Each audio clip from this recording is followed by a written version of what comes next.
Hello बच्चों, in a given question, the reactance of a 25 microfarad capacitor at an AC frequency of 4000 Hz।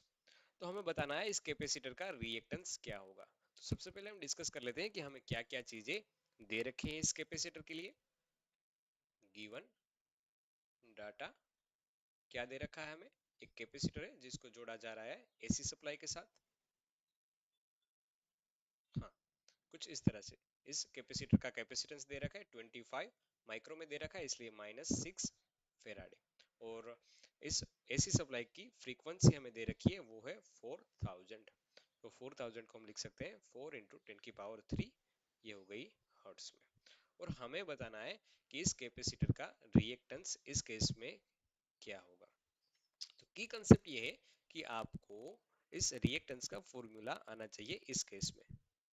की concept कि आपको x सी के बारे में पता होना चाहिए। क्या है ये reactance equal to, reactance is equal to होता है 1/ओमेगा सी, जहां पर ओमेगा क्या है, ओमेगा है 2 पाई एफ और सी है कैपेसिटेंस जो हमें क्वेश्चन में दे रखा है।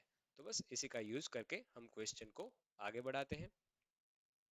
हमें चाहिए एक्स सी मतलब कि रिएक्टेंस।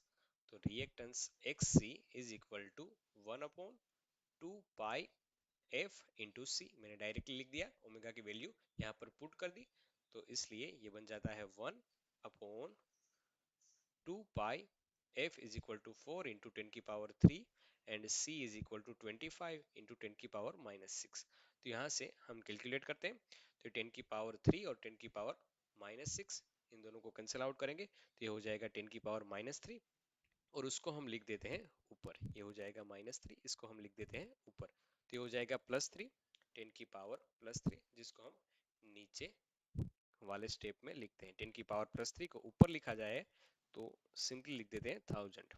ठीक है, अब ये 2 पाई वैसे का वैसा, 4 इंटू 25 ये हो जाएगा 100।